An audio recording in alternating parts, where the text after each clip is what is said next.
Welcome to the Exceptional Sales Leader Podcast with Darren Mitchell. If you're a sales leader looking to take your leadership to a whole new level, then this is the podcast for you. We'll be exploring tips, techniques, and strategies to help you take your leadership to the exceptional level and allow you to enjoy more money, more meaning, and better sales results.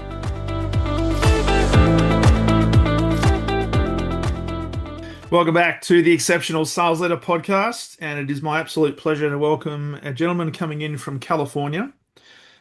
He's sitting here on a Thursday afternoon. He's a trainer and advisor at BJM Solutions, but also, and get this, an ethical influence leadership trainer, executive consultant, and senior advisor at Cialdini Institute. Mr. Barry Moline, welcome to the podcast. Darren, it's great to be with you. I'm looking forward to the conversation. Me too. And when we connected, I'm thinking this is awesome because I'm going to talk to somebody who talks about ethical influence. And just before we press record, I was sharing with you how I often speak to and run trainings for sales teams and their leaders. And ethical influence is always something that I talk about from a perspective of persuasion and talking about the Cialdini principles. And I got to be honest, it's the first time that I've actually seen somebody else actually mention it in a title in terms of your role. So looking forward to this conversation. Now I'm gonna ask you questions about that shortly. But before we do, what's the Barry background? Where do you start, and how is it that you've got to what you're doing today in terms of working with organizations and helping them be ethical influencers? Well, I'll give you a quick sort of reverse chronology of my career, and then we'll stop when I get to bagging groceries when I was 16. We can see if we can go back in reverse there. I spent the last 29 years as a CEO in the electric utility industry, and I ran two trade associations. One, here I am in California, the California Municipal Utilities Association. It's a group of 80 electric and water utilities. We did conferences and training and advocacy before the legislature and the federal government and so on and so forth. And before that, I was in Florida doing the same thing, working with utilities and advocating for them. In Florida, there was an additional wrinkle where I was in charge of hurricane restoration. And when a hurricane passed through and destroyed parts of the state, I was responsible for putting the trucks and the line workers on the road to help other utilities to restore power. So that took the last 29 years of my life. Well, that was fast. And before that, I was in Washington, D.C. at the National Association of all the electric utilities.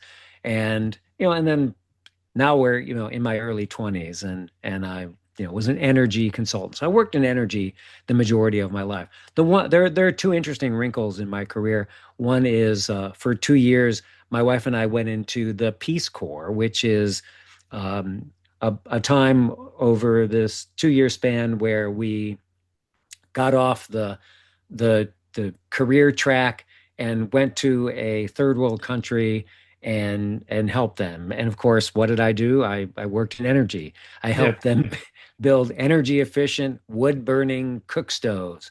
And I also help people build latrines in towns where there are no bathrooms. It's hard to believe that you can go into a town and there's no bathrooms, but we did that and help people build latrines. And the last thing is in my early 20s, I was a professional hockey referee and ice hockey referee. Yeah. Okay. And did that for 3 years, and I've continued to play hockey my entire life. I still play hockey today, and I still am a hockey referee. So I've been doing it for 50 some odd years. Wow. Yeah. That is amazing. So you'd be a good ice skater then. Say again, a good what? You'd be a good ice skater. I am a good ice skater. Yeah. I'm a really good ice skater. And I'm not a great hockey player. I still play hockey, and I fart around, but for some reason the skating never left me. Wow. And that's why I can still skate and go out and have a good time. And now, rather than compete and lose my teeth, I just compete and laugh. Now I've That got to it's ask this. you about that. About that. When you're playing ice hockey today, is it as tough as the professionals, where if they don't like each other, they just push each other up against the glass and start to punch the hell out of each other? Well, okay. So I'll tell you a little bit of change in the world of hockey, and that is in the old days, there was a joke that I went to a boxing match and a hockey game broke out, right? So the uh, the National Hockey League realized that people actually wanted to see talented players. They didn't want to just come for the fights. Although a fight isn't bad once in a while, still, they really wanted to see good skills. Yeah. So they've shifted the game. And I've seen this both as a player and a referee. But as a referee, they've said, call the game tighter, don't let people get away with punching each other as Mm, much.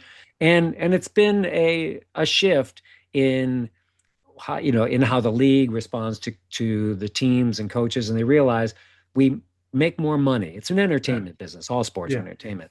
We make more money when players have better skills and Mm, occasionally a little fight once in a while. So I will tell you as a referee that fights were not all orchestrated, but many were. all right. And they're not orchestrated in the same way. We're gonna move on to other topics in a second.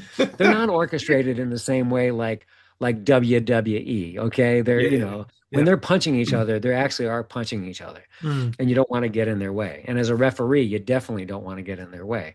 But but they would frequently tell us before a game that, number 8 and number 27 are going to go at it probably, about 10 minutes into the first period. Or you would see in the third period where there'd be a lopsided game and the home team was losing, yeah. the home team coach would say, "Hey, we're going to create some fun. Okay, so don't get too excited."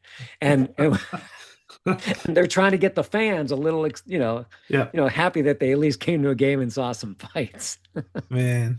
So that would go on, but generally, there's been a shift toward better skills. So today, there's a lot of really nice skills. And I would tell you too that in almost every sport, you see an emphasis on skills and being physically fit.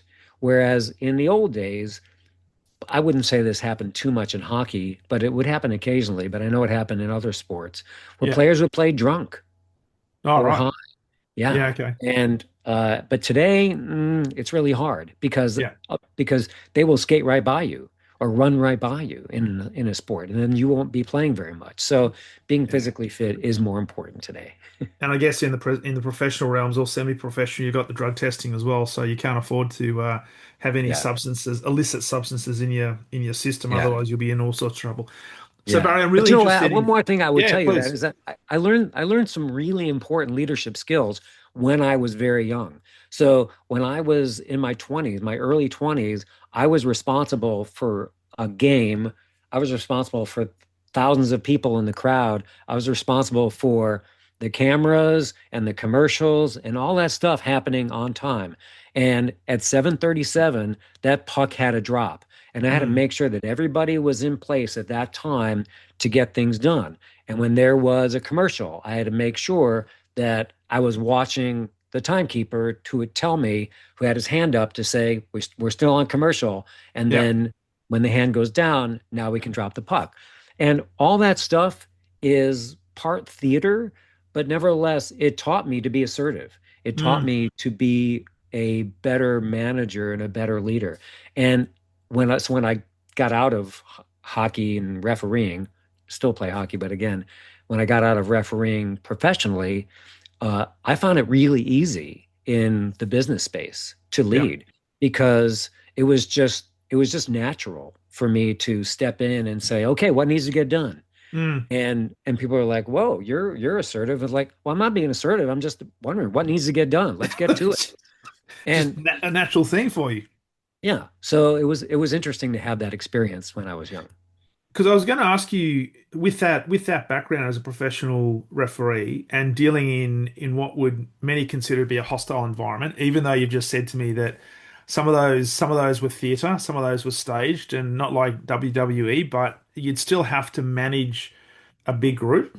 And a lot of salespeople, a lot of sales leaders have the responsibility to try and influence a large group get them to do what hopefully would be beneficial to all parties.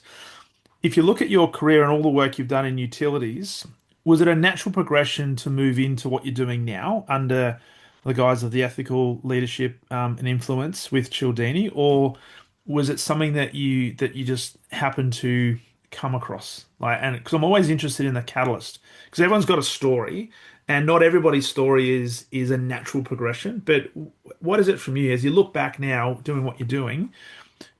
Do you think, yeah, no, I'm doing now what I'm always been meant to do? That's a really good question. When when I was younger, my education was focused more on equations. Right. How much heat moves through a wall at what temperature outside versus inside, and if you put a heater here or there and whatever. And then as I grew in my career, I found, oh, you have to deal with people and Mm, explain that heat transfer through a building. And then you have to explain why you're designing a building a certain way. And then you have to change the design based on what people want. And suddenly, I'm dealing with more people than I am equations. So mm, over time, you introduce people, and now the conversation shifts to, well, do I want you to move in my direction or should I move in your direction? And what are the elements of that? Um, and again, over time, it became more important for me to know from my equation background, from my technical background, more if somebody was just blowing smoke in my face versus, um, let's get together and work together and do something, because that was 99% of what I needed to do. 99% was dealing with people, and it was only 1%. Wait a minute, I don't think these numbers are adding up, and or recognizing that the numbers don't add up. So there definitely was a shift from technical early on to introducing people as decision makers, and then learning how to deal with those people mm. at to where my career ended up. Yeah. The blowing smoke part really never leaves you, because you want to, there has to be some logic to what it is you're talking about. Nevertheless, once you know that that's true, that the technology works, it's like, okay, now it's a people issue, Mm. and let's get the people on board. I love that. Love that. So we were talking before we pressed record, because I was mentioning to you, I love the terminology used around ethical influence leadership trainer. And I was sharing with you that a lot of the programs that I run for sales teams and leaders is when we talk about this topic of influence and persuasion, I always make sure that everything we do has to come from an ethical intention. And you were sharing with me, because I'm interested in your perspective on this, and you were sharing with me three components to ethical influence. Can you just give some thought, give us some ideas around that, and talk about ethical influence from your perspective? Because I mean, obviously part of the Cialdini Institute, you'll be talking about the six laws of influence and so forth. But I'm really interested in your take on this concept of ethical influence. Yeah. And by the way, um, I want to say this. We'll get into Cialdini in a second. I had been doing, like you are doing, using elements of influence in many parts of your life. I was doing that for an entire career. Mm, I didn't really realize what I was doing until I got the formal training from the Cialdini Institute. Then I was seeing the actual categories of behavioral science mm, that I was engaging with. So it was fascinating for me to learn this in the last part of my career. Oh, that's what I was doing. Oh, that's why that worked. And I don't know, it was just fascinating to me. So your question was about ethical influence. At the Cialdini Institute, they define it with three parts. One, is it true? is literally, is it a fact? Is it something Mm, that we can look at and both of us or all of us agree, yeah, yeah, that's actually true. The second is does it make common sense? Is it just, like, oh yeah, I can see that. That's not necessarily a fact. This mm, is just, we can say, a rocket ship can go to the moon in 4 days, but it's not necessarily common sense that you or I could just get in that rocket ship right now and go to the moon. mm, Because while humans do go to the moon, we'd have to learn how to press certain buttons or pee a certain way. I don't really know how they do that, but you get the idea. We'd have to learn how the dang rocket ship works. So even though, it's not necessarily common sense. It's a fact that we can go to the moon, but mm. it's not common sense that you and I could just jump in the capsule and go do it. We can Absolutely. learn, right? We Yeah. can hopefully we could learn. So common sense. And the third, which I think is the most important, is it wise? And by wise, I mean, is it is it a recommendation that you would give to your spouse, your kids, your parents, your best friend, or yourself? Would you do it yourself? Because if it's something you would do yourself, it's not sales. Mm, This is this is a good thing. Yeah, I like this. This is a good thing. Let's see if it's a good fit for you.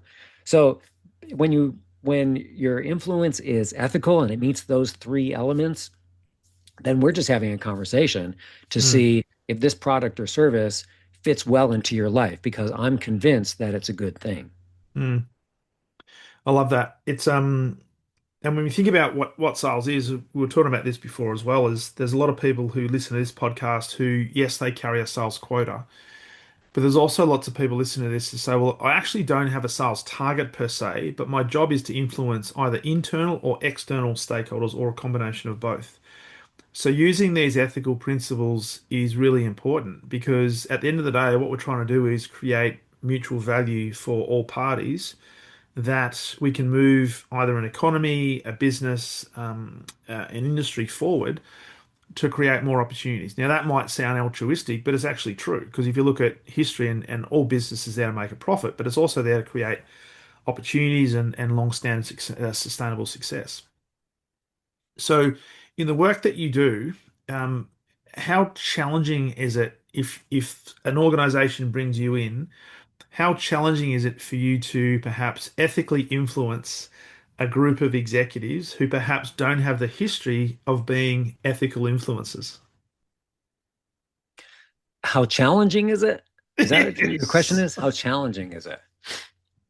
Um, well, let's see. The that last part of your question, who don't have a history of being ethical influencers. Um, Or they and might think they are. oh, okay. Well, I think ultimately it comes down to when I see the principles of influence and how they are used in certain ways or misused. Um, I ultimately just I would take your question and say, then folks that may not be using them properly just need to learn how to use them properly because properly turns into effectiveness. So, Mm, for example, if we are uh, if we're selling a product, let's say a car, and there's a sale this weekend for that car, and the price is $1,000 lower than they say it normally is. mm, We probably have an idea that in a month or in 6 weeks, when there's the next holiday or whatever the next sale is, there's, the price is going to be $1,000 lower. It's going to fluctuate up and down and so on. And and that um, uh, that's trying to impose scarcity. Having a mm, having a weekend sale, right? And scarcity is an actual influence technique if it's done properly. So, for example, if we're no longer producing this kind of car ever again, and the number of cars for that model are going to run out, well, we've only got, 10 left, and they're never going to be produced, Mm, then that's true scarcity. Um, if our budget is running out for this year, let's say our budget, runs through December 31st, and we're gonna stop doing whatever it is we're doing on September 30th. So the next time we'll be able to offer and get new money with our budget is January 1. Well, September 30th is a cutoff date for having the product or service available. mm, So that's legitimate, and it's imposed by sort of an external force. But when we use scarcity improperly, and when you pose the question, people who may not use it right, I think about that $1,000 off this weekend versus it's going to be off again in a few weeks, right? mm, So mm. that is that the improper use of scarcity, whereas those other ways are the proper use of scarcity. Yeah. So that's why I think more than anything, it's about education. We use these techniques. Sometimes we don't always use them correctly. Mm. And I'd like to think that, and I'm not suggesting there are people out there that intentionally set about to manipulate, because I often have this conversation with the groups, the persuasion, the influence conversation versus manipulation, right? So, and when people think about manipulation, they think of negative connotations. You're trying to get me to buy something that I don't want. You're trying to retrofit something into, you're literally trying to shove something down my throat, such as get this car now because it's $1,000 off and never to repeat it again. Um, and I think you're right that a lot of people probably have the right intention, but their actions don't necessarily match that intention, or the perception of their actions in the face of others don't match those intentions. So I'm interested in your perspective then on leaders, particularly leaders who are perhaps emerging, who perhaps haven't necessarily got to the position where they've had the education, they don't have the skill set yet to actually make the transition, but they want to be an ethical influencer. They want to be a person who can influence people to do the right thing. How do you help them, perhaps particularly when they may have examples that are not ethical? Yes. And a person who gives you a bad example can always serve as a way not to do something. So we've seen these people in our lives, and hopefully we've like stood back and said, I'm not going to do that. And you try to think of the opposite way of acting, right? Mm, So if somebody doesn't have a good example, then they're wondering, well, what do I do? Because I mm, don't know what exactly to do. Well, let's talk about those things, what to do. So early on, well, first of all, uh, the influence is, I look at influence in three categories. One is developing relationships, yeah. and the second is reducing uncertainty. People always have questions, and you want to answer their questions. And then Yeah. the third is motivating them to act. So I think early on in someone's career, relationships are really important. And we want to do the work that's in front of us, whatever that might be. Still, developing relationships with people is probably the greatest action that we can take to to create influence, Mm, because these are the people that are going to trust us when we say something. So if we have a relationship, then we can have greater influence. There's generally three ways to develop relationships, and I'm going to say this in an oddball way, but as we talk about this, I, there's a show that I love on TV. I think it's on Netflix, called Love on the Spectrum. My wife and I just love this show. And it's about people who have autism and they're dating. And and these are a lot of folks that they just say, just tell me the rules and yeah. I'll do it and I'll figure it out. But of course, in dating, like, what are the rules? There are no rules, or what? It's really hard. Dating's hard to figure out. And Yeah. these are people that are really rule oriented and love rules. And then once they learn the rules, they can function better in Mm, relationships. So, what I think about when it comes to influence is these are general. guidelines that work. And we might do them naturally. We might have learned them from someone else, hopefully in a positive way. But even still, people have studied these through behavioral science. And generally, not all the time, but generally they work. So I sort of see, as we talk about these, as we're on the spectrum and we're trying to Mm, learn how to influence people. And these are the steps. Now, again, there's squishy parts to it, but that's the when we go back to sort of like the basics, the foundation, that's how I think about it. So when mm, it comes to relationships, um, the the first one that is is probably one that we all are interested in is how do we get people to like us? I mean, we want to be liked. Hey, blah, let's how do, but is there a way to do that?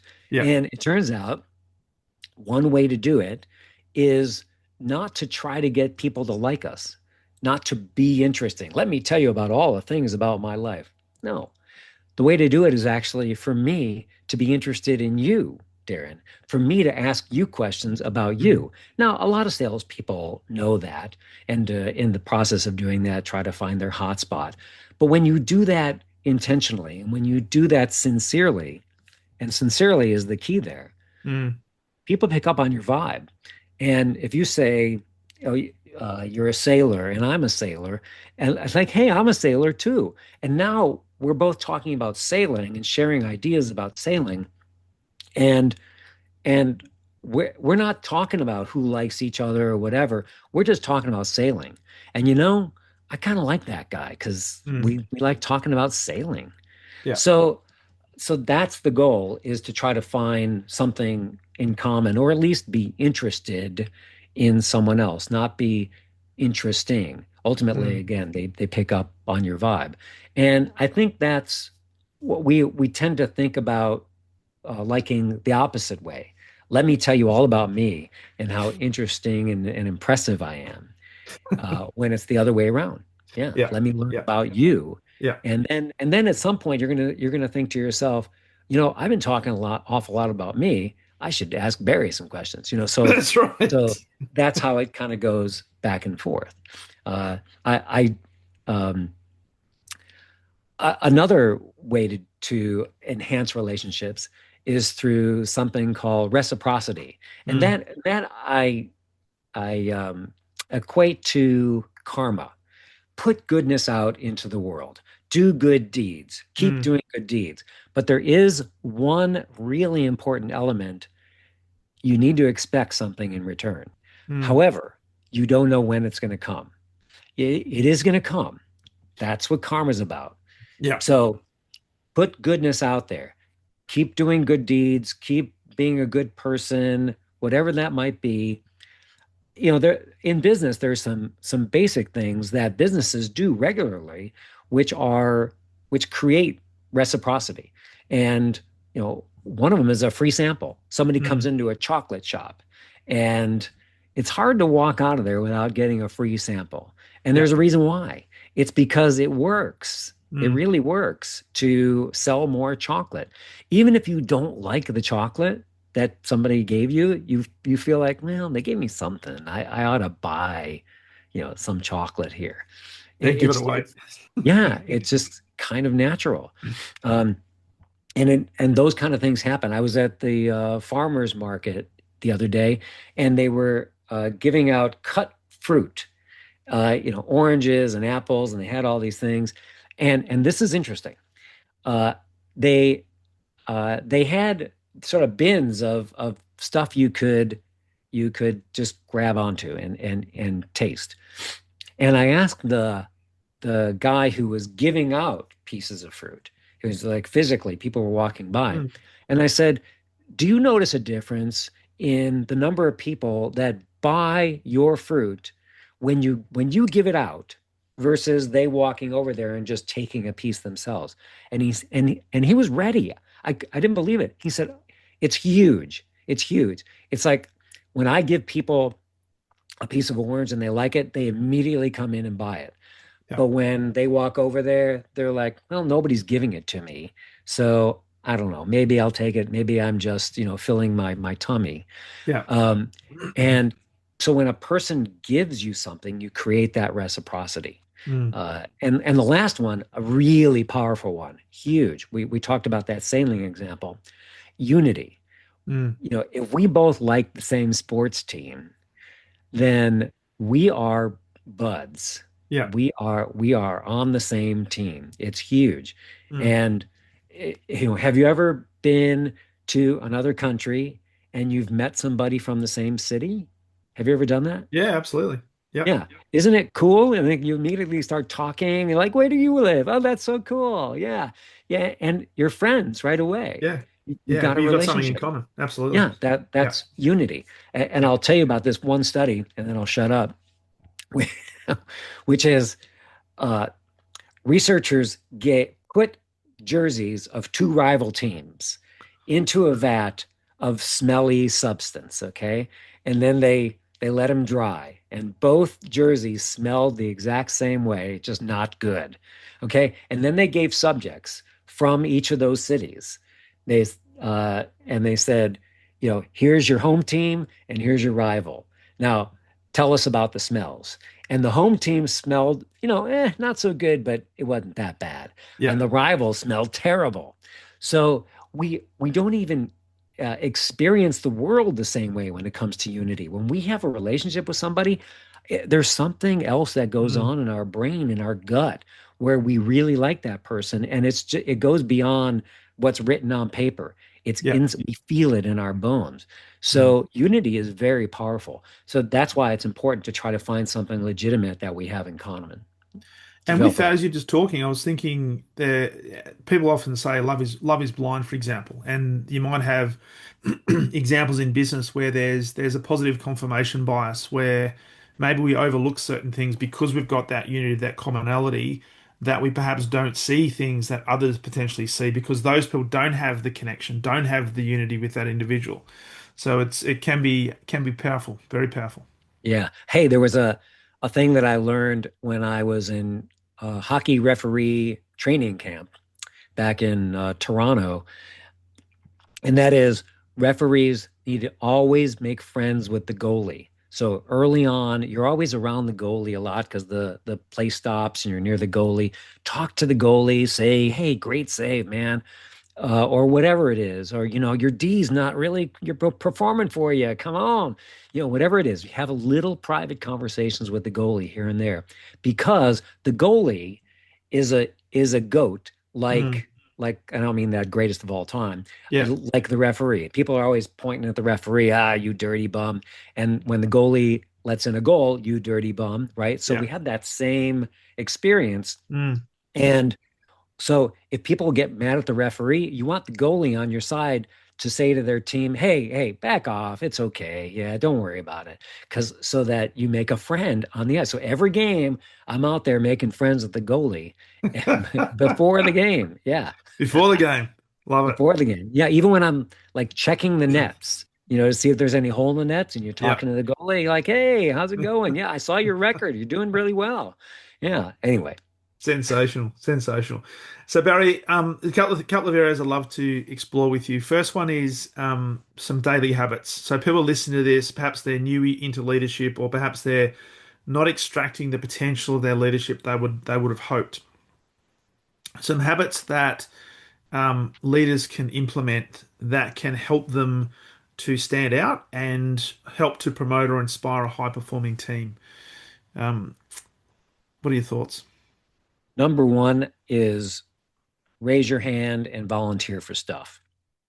And you never know where that's going to lead. And ultimately, uh, what I think that means is it shows a the people around you that you're just willing to step up. And it might not be for something that's exciting. It might be for just planning the holiday party, or it could be for, helping out to stuff envelopes. I don't know. Do we stuff envelopes anymore? Yeah, sometimes for a few things here and there. But even still, when you do that, then people see that you're a person they can count on. And if you're willing to do the scut work, the little jobs, then you probably can do a big job too. Mm, So you'll get volunteered for mm, those, or you'll be asked to do those. So when you do that, you're taking responsibility, you're showing others you have initiative. And I see a lot of people who, when there's something that needs to get done, they take a step back. yeah, yeah. They don't want to do something. They don't want to be accountable. And I think that number one in terms of leadership is be in the habit of taking responsibility, because when you are a leader, that's all you are, is responsible. You are Mm, responsible for everything around you. So it's a test of your leadership to yeah, actually take responsibility. yeah.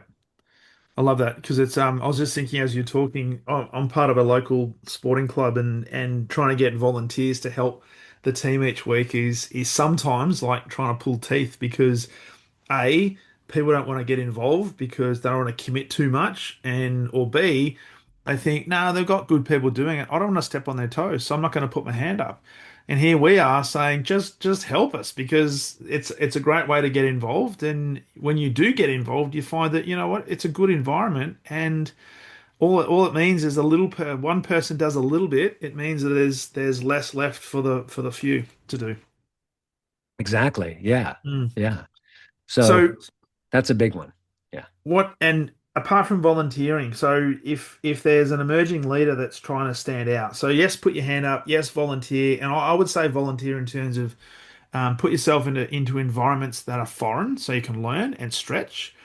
Um, Yeah. what other things could you do, particularly if you're a young emerging leader, that Yeah. I would perhaps say that there's two other things that pop out. One is to be persistent. mm, There's a lot of, I'll just call them speed bumps and not roadblocks, but there's a lot of speed bumps that get in our way.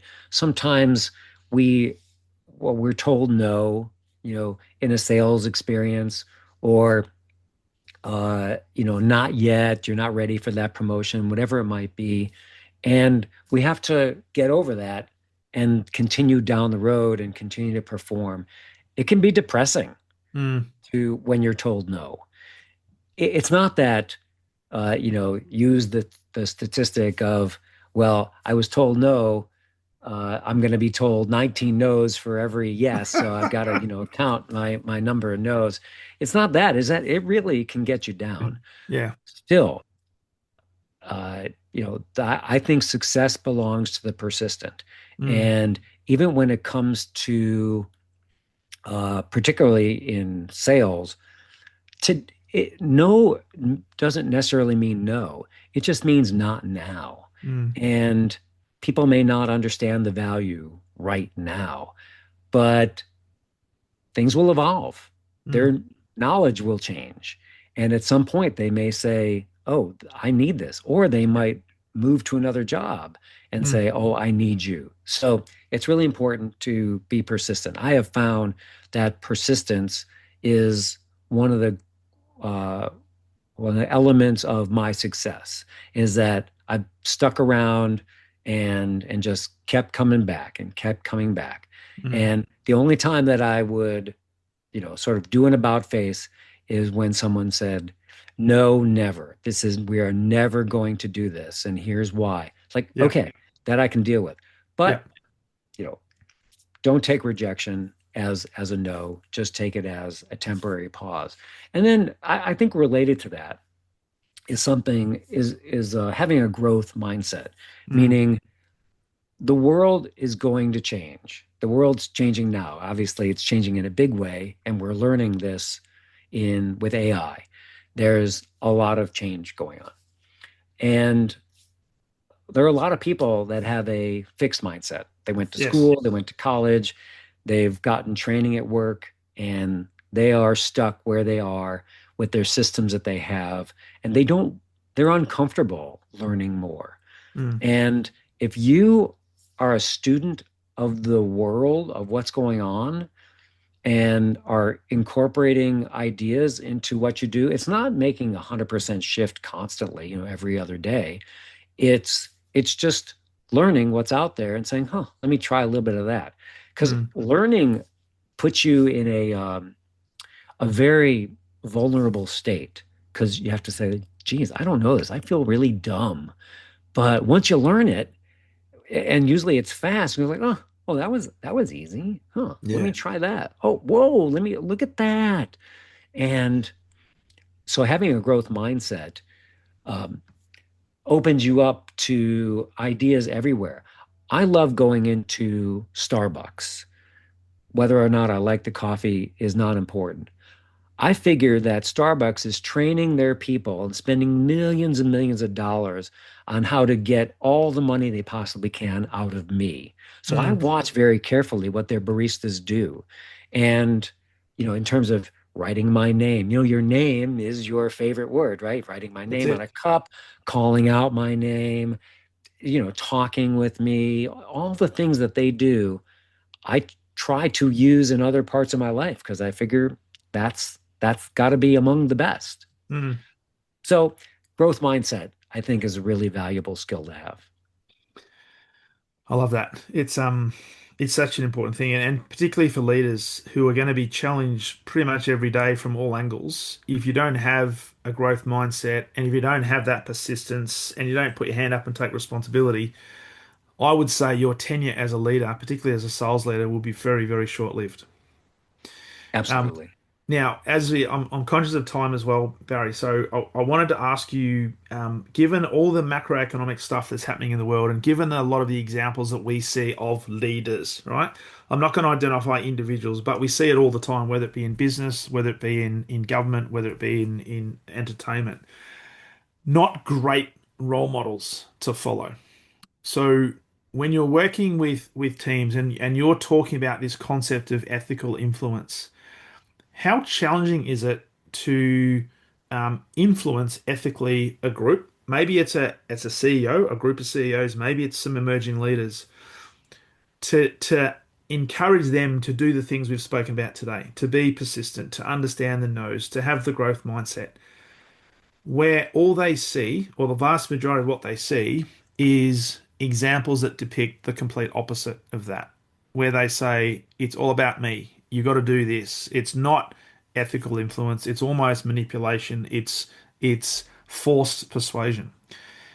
How tough is it? Wow, that is a toughie. I think it comes down to in that desert of good character, and that's what you're talking about. There's not a lot of people who are these national leaders. Uh, there's not a lot of good character. We have to be the ones that demonstrate that good character. And I think it's incumbent on us to, I mean, literally every single one of us to demonstrate what it's like to be a good person. Mm, Uh, I, I don't know. I don't know how to say it any other way, except we have to try to be ethical, try to be kind. Uh, when we want to yell at somebody, to bite our tongue first, take a breath, and then say, oh, okay, that wasn't a big deal. So, and whatever it might be, I think about a a situation I had early on as a CEO where somebody brought me a chart. They had posted it online and it was wrong. And we had talked about a workflow. I mean, we had in place a workflow for several people to review this chart before it went online. And I saw the mistake in a half a second mm, and whatever. It just popped out right at me. And it was my IT person. And I yelled at them right away. I just yelled, like, what the heck? We've talked about this. We have a workflow on this. Did you talk to other people about this? Did you follow the workflow? And my voice was higher than it was just now. yeah. And uh, and they said no, they didn't, and they'll go and fix it. And I went back to my office, and I just felt like crap because I had raised my voice, and it wasn't necessary. I could have just Mm, said, "Whoa, this is a problem. Let's talk about why it's a problem." one, it's wrong. We need to fix it. And two, let's talk about that workflow. Yeah. You know, I mean, that's a normal way of talking about it. Mm. So within 15 minutes, I went to that person's office and I sat down and I closed the door and I said, I was out of line. That was absolutely wrong. I should not have raised my voice. And I'm learning how to just be a better person. And I'm gonna do that. I'm gonna try really hard. So, you do what you need to do with the chart and the workflow. That's okay. I'm not here to Mm. talk about that. I'm here to talk about my behavior. So Mm. I'm sorry. And then I Yeah. just got up, I walked out. I didn't Yeah. belabor over it. I didn't cry. I didn't have a whole big scene. I just got in there and said, I'm sorry. I was wrong and left. And then I sat down in my office and I thought, I really have to change. I really have to control my anger when there's Mm. a situation like that. And that was for me one building block in developing my own character. In when I'm seeing something that's wrong or off, is how can I be a better person? So I don't know. I feel like that's something that is incumbent on each of us to look at those bad examples that we might see, and of course, maybe a few good examples, Yeah. and try to follow the good and do the opposite of the bad.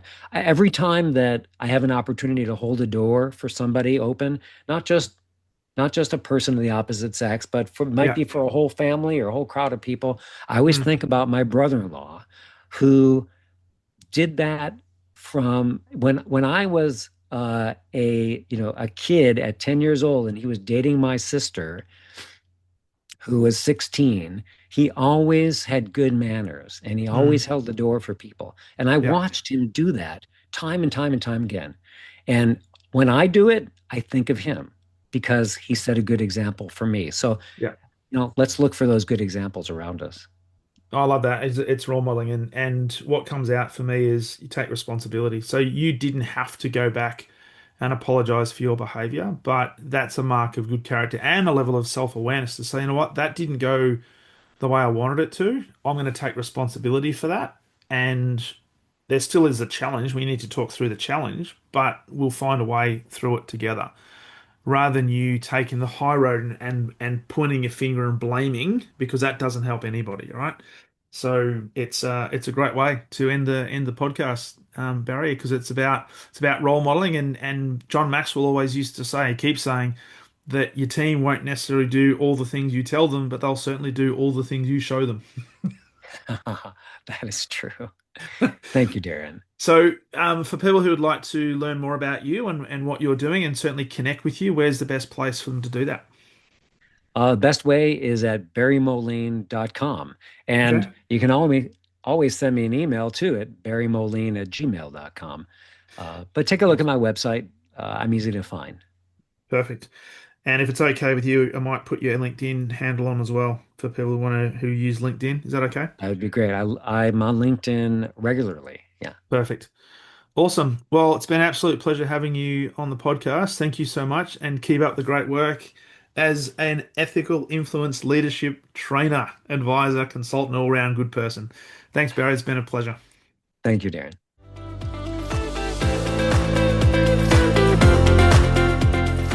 Thank you for listening to the Exceptional Sales Leader podcast. I trust the information in this episode has been helpful in your journey towards becoming exceptional.